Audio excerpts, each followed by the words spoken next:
now Thank you very much, madam. I want to inform to the members, those who are having a written speech that can be laid on the table, that will be allowed now. Therefore, now, those who are written speech laid on the table of the House, no problem. Sri Nishikant Pokhriyal. Nishikant Pokhriyal? Nishant Pokhriyal. Sorry. मैं आपका आभारी हूँ श्रीमान। मैं शिक्षा मानव संसाधन विकास मंत्रालय के इस महत्वपूर्ण बजट जो पेश हुआ है और जो एक के बाद एक अभिनव प्रयोग और नई योजनाओं को समाहित करते हुए देश में एक शिक्षा के माध्यम से उस हिंदुस्तान को जो विश्व में गुरु था और श्रीमान जिसके बारे में कहा गया था एतद् देश प्रसूतस्य सकाशादग्र जन्मना स्वम स्वम चरितम शिक्षण पृथ्व्याम सर्वमानवा, सारी दुनिया का मार्गदर्शन करने वाला वो देश, ये सशक्त और समृद्ध देश, इसकी पहल माननीय मंत्री जी ने, स्मृति जी ने जिस तरीके से श्रीमान जिस भावना से, जिस संकल्पना से इसकी शुरुआत की है, मैं आदरणीय नरेंद्र मोदी जी के संरक्षण में स्मृति जी की अगुवाई में होने वाला ये क्रांतिकारी परिवर्तन के लिए माननीय मंत्री जी को बहुत सारी बधाई देना चाहता हूँ। श्रीमान मैं ये कहना चाहता हूँ कि शिक्षा किसी समाज, किसी व्यक्ति, परिवार, समाज और राष्ट्र की रीढ़ की हड्डी होती है। विद्वत्तम च निरपत्तम नैव तुल्यम कदाचन स्वदेशे पूज्यते राजा विद्वान सर्वत्र पूज्यते। श्रीमान शिक्षा यदि आधारक्षम है तो वो उसके लिए देश और दुनिया की सभी सीमाएं ऊपर हैं और इसलिए संस्कारक्षम और शिक्षित यदि परिवार नहीं है, व्यक्ति नहीं है, समाज नहीं है, राष्ट्र नहीं है तो वो किसी भी चौराहे पर खड़ा उस कटी हुई पतंग की तरह श्रीमान होगा जो आसमान तो उड़ रहा होगा लेकिन वो किसकी परिणति किस गधेरे में जाकर वो गिरेगा उसको भी मालूम नहीं। इसलिए मैं समझता हूँ कि जिस तरीके से ये काम शुरू हुआ है और अभिनव शिक्षा नीति के रूप में माननीय मंत्री जी ने श्रेष्ठ और समृद्ध भारत की परिकल्पना को साकार करने के लिए एक के बाद एक देश में शिक्षा को सर्वोच्च वरीयता दी है। भारत को विकसित देशों में शामिल करने की कवायद के हिस्से के रूप में मानव संसाधन विकास मंत्रालय और माननीय मंत्री स्मृति ईरानी जी के नेतृत्व में नई शिक्षा नीति जो बनी है, इसके लगभग 13 मैं देख रहा था श्रीमान कि इसके 12, 13, 14 ऐसे बिंदु हैं जो लगातार उस दिशा में आगे देश को, पीढ़ी को, इसके विचारों को और इसकी समृद्धता को बढ़ाएंगे। मैं ये देख रहा था इन 13 बिंदुओं में स्थानीय भाषाओं का उन्नयन हो, चाहे मुक्त विद्यालय शिक्षा का हो, अध्यापकों का चाहे प्रशिक्षण का हो, चाहे विज्ञान हो, गणित हो, शिक्षा में सुधार हो, माध्यमिक और वरिष्ठ विद्यालयों का सुधार हो, अनुसूचित जाति और जनजाति तथा अल्पसंख्यकों में वयस्क शिक्षा, कला, क्राफ्ट, शारीरिक शिक्षा, कौशल विकास, परीक्षा सुधार, ऐसे महत्वपूर्ण मुद्दे हैं जो रीढ़ की हड्डी और आधारशिला बनेगी शिक्षा की।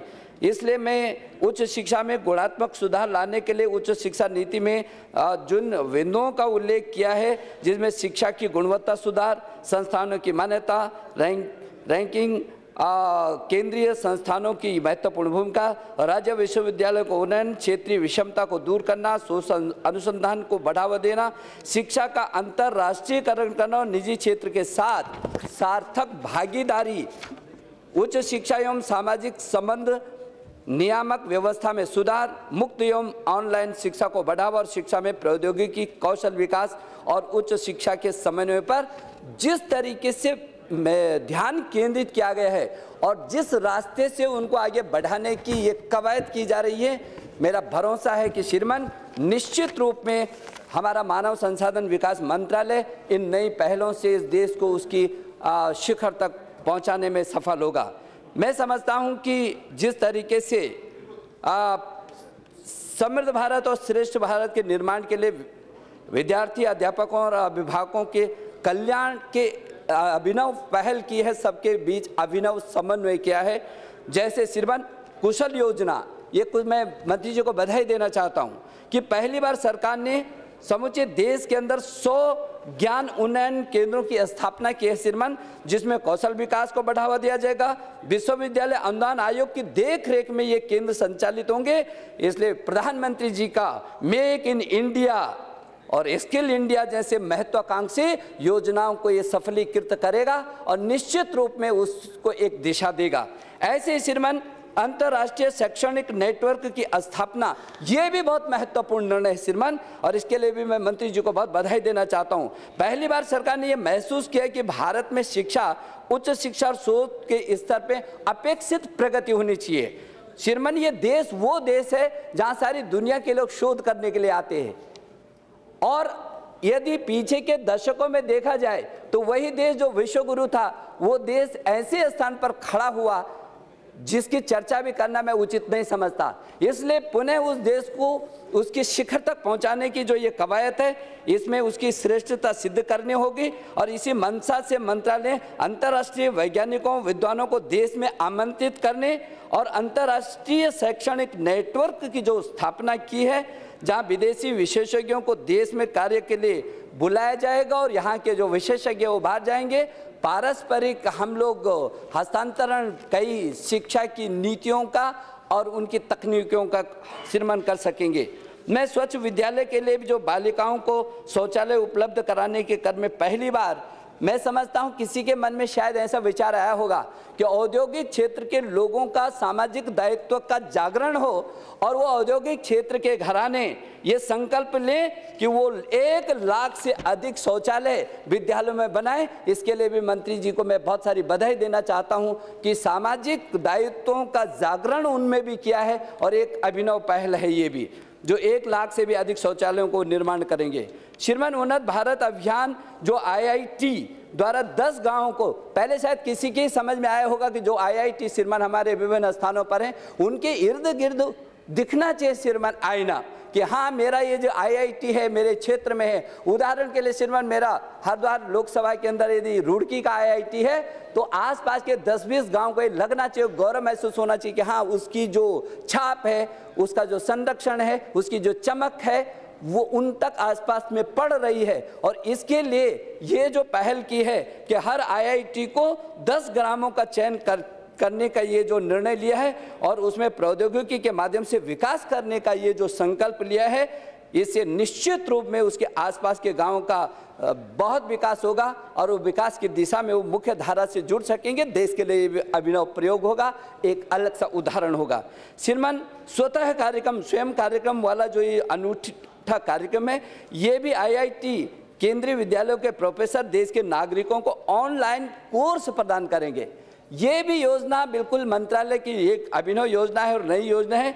इससे उन लोगों को सहायता मिलेगी जो किसी कारणवश नियमित शिक्षा संस्थानों में नहीं पहुंच पाते। लोग बहुत प्रतिभाशाली हैं, करना चाहते हैं, लेकिन व्यवस्थाएं हैं, उनकी उन व्यवस्थाओं में भी उन स्थानों पर उनको सहयोग मिलेगा और वो अपनी प्रतिभा का निखार कर सकेंगे, देश के निर्माण में उनका योगदान हो सकेगा।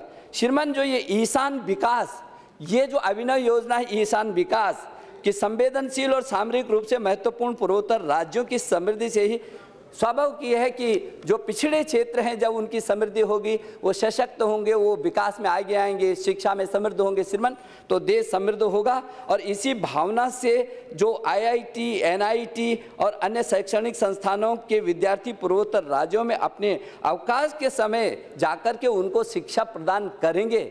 मैं समझता हूं कि ये भी उन बच्चों के लिए, उन छात्रों के लिए जो उन संस्थानों में अध्ययनरत हैं, उनके लिए भी, और जिन स्थानों पर वो जाएंगे उन बच्चों के लिए, उन छात्रों के लिए भी, ये दोनों के लिए उन्नत शिखर पर पहुंचने का एक बहुत अच्छा रास्ता है। और इसके लिए भी मैं मंत्री जी को बहुत सारी बधाई देना चाहता हूं कि उन्होंने बिल्कुल एक अभिनव प्रयोग ये किया है। सक्षम योजना के तहत देश में पहली बार शारीरिक रूप से जो सक्षम नहीं है श्रीमान, उन विद्यार्थियों को तकनीकी शिक्षा और उच्च शिक्षा से जोड़ने के लिए AITCE अक्षम लोगों को तकनीकी शिक्षा, अब ये भी श्रीमान हर स्थान पर, चाहे बच्चों का हो चाहे वो पिछड़ों का हो, और चाहे वो अक्षम लोगों का हो, छात्रों का हो, ऐसे छात्रों पर भी मंत्रालय की नज़र गई है और उनके लिए एक अभिनव उन्होंने प्रयोग किया है अपनी योजनाओं में। इसके लिए मैं भी सरकार को बहुत सारी बधाई देना चाहता हूँ। श्रीमान, ये उड़ान ये जो देश की महिलाओं की शिक्षा में अभी तक एक बहुत बड़ी चुनौती है। हमारी जो होनहार बालिकाएं हैं स्कूल के बाद उच्च शिक्षा और तकनीकी शिक्षा से श्रीमान वो वंचित रह जाती थी। वो स्कूली शिक्षा केंद्रों को बालिकाओं को तकनीकी संस्थानों में प्रवेश में ये मदद करेगा। इसलिए ये बालिकाओं की शिक्षा में और बालिकाओं के उन्नयन में भी एक मील का पत्थर ये उड़ान साबित करेगा उनके जीवन के लिए। श्रीमान, स्वामी विवेकानंद छात्रवृत्ति ये भी बिल्कुल नई पहल है हमारी सरकार की, और इसलिए मैं बधाई देना चाहता हूं मंत्री जी को कि बालिका शिक्षा और परिवार कल्याण को बढ़ावा देने हेतु मानव संसाधन विकास मंत्रालय उन अभिभावकों की मदद करने का निर्णय लिया है जिनकी मात्र एक ही बालिका है, एक ही संतान है, और इसलिए उनको इस उद्देश्य से स्वामी विवेकानंद छात्रवृत्ति शुरू की है। ये भी जहां केवल एक बालिका है, एक ही संतान है, उस संतान को भी इस देश के लिए एक निधि के रूप में किस शिखर तक पहुंचाया बढ़ाया जा सकता है, इस तरीके का जो ये योजना बनाई है, ये निश्चित रूप में ये भी एक स्वागत योग्य कदम है और मैं इसके लिए भी बधाई देना चाहता हूँ। श्रीमान, उच्च शिक्षा में 13.1% की वृद्धि हुई। वैसे मैं आंकड़ों के मामले में नहीं जाना चाहता हूँ श्रीमान, केवल पैसे बहुत व्यय करके और उसकी गुणवत्ता या उसकी शिखरता पर पहुंचाने का कोई मानक भी नहीं हुआ करता है, और उसके तमाम उदाहरण एक नहीं सैकड़ों उदाहरण हैं। लेकिन तो भी उच्च शिक्षा के बजट में 13.1% की वृद्धि की है मंत्री जी ने, और मैं ये समझता हूं कि उच्च शिक्षा के बजट को 26,855 करोड़ रुपए का प्रावधान किया है, जो पिछले वर्ष के मुकाबले में 13.1% अधिक है। इस समय मुझे पूरा विश्वास है कि सरकार उच्च शिक्षा पर पूरा ध्यान केंद्रित करेगी और निश्चित रूप में जिस तरीके से ये देश अपनी प्रगति की दौड़ में आगे बढ़ रहा है और आदरणीय नरेंद्र मोदी जी की अगुवाई में देश बढ़ते हुए पूरी दुनिया की नज़र में दिखाई दे रहा है, निश्चित रूप में हम उन भावना का सम्मान भी कर सकेंगे और सफलता को अर्जन भी कर सकेंगे। सरकार को मैं ये भी बधाई देना चाहता हूँ कि 5 किलोमीटर के अंदर वरिष्ठ विद्यालय का प्रावधान किया है। अब 5 किलोमीटर के अंदर ये जो निश्चित रूप में जो वरिष्ठ माध्यमिक स्तर के शिक्षा उपलब्ध हो सकेगी, इसके लिए 80,000 हाई स्कूलों का उन्नयन और 75,000 मिडिल स्कूलों का उच्चीकरण होगा। इसमें मेरे जो गांव और गरीब और गांव के दूर श्रीमान, मैं तो गांव का रहने वाला हूं, मुझे मालूम है कि कक्षा 5 के बाद हम लोग 8 किलोमीटर खड़ी चढ़ाई पार करके जाते थे, और बहुत सारे 50% तो बच्चे ऐसे होते थे कि 5वीं के बाद पढ़ नहीं पाते थे। 8 किलोमीटर जाना, 8 किलोमीटर आना बहुत लंबा होता है श्रीमान। लेकिन मैं मंत्री जी को बधाई देना चाहता हूं कि उन ग्रामीणों को, दूरस्थ क्षेत्रों को और पिछड़े क्षेत्रों की भावना का भी सम्मान करते हुए उन बच्चों को उनके विकास के लिए, उनकी शिक्षा के लिए ये जो चिंता सरकार ने की है, और उसके लिए 80,000 हाई स्कूलों का उन्नयन और 75,000 मिडिल स्कूलों का जो उच्चीकरण का ये संकल्प है, जो लक्ष्य है, इसके लिए भी मैं बधाई देना चाहता हूँ। ये श्रीमान प्रधानमंत्री विद्या लक्ष्मी कार्यक्रम मैं इस सदन के माध्यम से निश्चित रूप में मंत्री जी को बधाई देना चाहता हूँ कि भारतीय इतिहास में ये पहली बार विद्यार्थियों की छात्रवृत्ति एवं ऋण प्रक्रिया का सरलीकरण करते हुए अधिक पारदर्शी और जवाबदेही बनाया गया है। चुस्त दुरुस्त निगरानी तंत्र स्थापित करते हुए सभी हस्तांतरण ऑनलाइन हस्तांतरण करने की ये महत्वाकांक्षी योजना। अभी तक होता क्या था श्रीमान, होता था जाते थे, आंकड़े होते थे, कहाँ वो सब्सिडी जा रही है, कहाँ वो छात्रवृत्ति जा रही है, वो समय पर मिलती नहीं थी। जब समय पर मिलती नहीं थी, दर ठोकर खाते थे छात्र, और उस समय पर न मिलने के कारण उनकी शिक्षा आगे बढ़ नहीं पाती थी।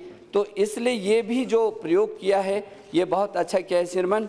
और ये जो अपंगता विश्वविद्यालय, श्रीमान मैं बस ख़त्म कर रहा हूँ, ये अपंगता विश्वविद्यालय जो बनाया है ये भी इसके ये सारे विषयों का अपने प्रकार का एक अभिनव प्रयोग है श्रीमान। इसलिए अंतर्राष्ट्रीय स्तर पर ये अपंगता विश्वविद्यालय की स्थापना, ये भी मैं सरकार को बहुत बधाई देना चाहता हूँ। इसके लिए पाठ्यक्रम कोर्स तैयार किए जाने की योजना है।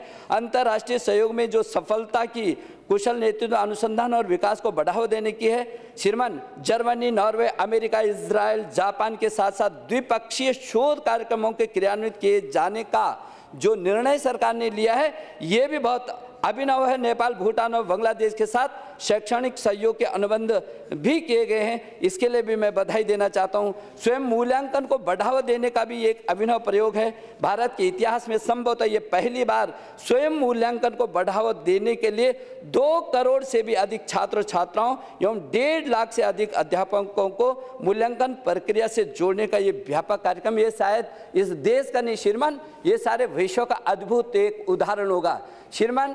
मैं सोचता हूं कि मंत्रालय जिस तरीके से काम कर रहा है, मैं बधाई देना चाहता हूं। मैं अनुरोध करना चाहता हूं माननीय मंत्री जी से कि उच्च शिक्षा में जितने भी कुलपतियों के श्रीमान पद रिक्त हैं, उनको जरूर भरा जाना चाहिए। रजिस्ट्रार के बहुत सारे पद रिक्त हैं, वो भी भरे जाएं। हालांकि मैं बधाई देना चाहता हूं श्रीमान, एक छोटा सा उदाहरण देता हूं मैं इस मंत्रालय के काम करने का, और आदरणीय आनंद कुमार जी भी यहाँ पर नहीं है, लेकिन मेरे लोकसभा क्षेत्र ऋषिकेश में IDPL में 50 वर्ष से एक स्कूल चल रहा था। IDPL का वो भवन था और केंद्रीय विद्यालय उस पर चलता था। निर्णय हो गया क्योंकि भवन जर्जर था, वो बंद हो जाएगा। वहाँ धरने पर बैठे थे अभिभावक, 1-1.5 हजार छात्र, उनका भविष्य अधर में लटका हुआ था, लोग धरने पर बैठे थे। मैं बधाई देना चाहता हूँ मंत्री जी को। जब मैं उनके पास गया और मैंने सारी बातों को रखा, उन्होंने वही टेलीफोन किया। श्रीमान ये उदाहरण है एक, मैं इसलिए इस सदन में उस उदाहरण को इसलिए देना चाहता हूं कि यदि काम करने की मंशा हो, इच्छा शक्ति हो, प्रखरता हो श्रीमान, और मन में वही ललक हो, तो ऐसे भी काम होते हैं कि उसी समय टेलीफोन किया, घंटों के अंदर, 2 दिन के अंदर श्रीमान वो सारी जमीन भी स्थानांतरित हुई। वहां पर सारा का सारा नया कलेवर के साथ वो स्कूल वहीं पर जीवित हुआ। जो बंद के लिए जिसके नोटिस हो गए थे, जो बंद हो रहा था, लोग सड़कों पर आ गए थे। इसलिए मैं आपको बधाई देना चाहता हूं और मैं अपने क्षेत्र की भी जनता की ओर से बधाई देना चाहता हूं। इसलिए श्रीमान मैं ये कहना चाहता हूं, उच्च शिक्षा हो, माध्यमिक शिक्षा हो और जो प्रारंभिक शिक्षा, मैं मंत्री जी से जरूर अनुरोध करना चाहता हूं, क्योंकि संस्कारक्षम यदि शिक्षा नहीं होगी तो शिक्षा के अभाव में आदमी मरी हुई लाश की तरह है श्रीमान। और इसलिए संस्कारक्षम शिक्षा ये प्रारंभिक शिक्षा से शुरू होगी। इसमें भी मेरा अनुरोध है, इसमें कुछ आमूल चूल परिवर्तन करने की जरूरत है। बिना परीक्षा के, बिना किसी उसके, यदि 8वीं तक पास होता है बच्चा, यदि शुरू के ही क्षणों में श्रीमान, जब हम 5वीं की परीक्षा देने के लिए 4 किलोमीटर 10 किलोमीटर दूर जाते थे तो लगता था कि तैयारी करनी है। इसलिए मैं ये निवेदन करना चाहता हूँ श्रीमान आपके माध्यम से मंत्री जी से कि ये जो परिवर्तन है, ये इसके लक्षण अच्छे नहीं है। 8वीं में लिखना नहीं आ रहा है, 8वीं में 9वीं में जाने के बाद भी, इसलिए श्रीमान इसमें आमूलचूल परिवर्तन किया जाए ताकि प्रारंभिक शिक्षा मजबूत हो सके। बहुत बहुत धन्यवाद। श्रीमती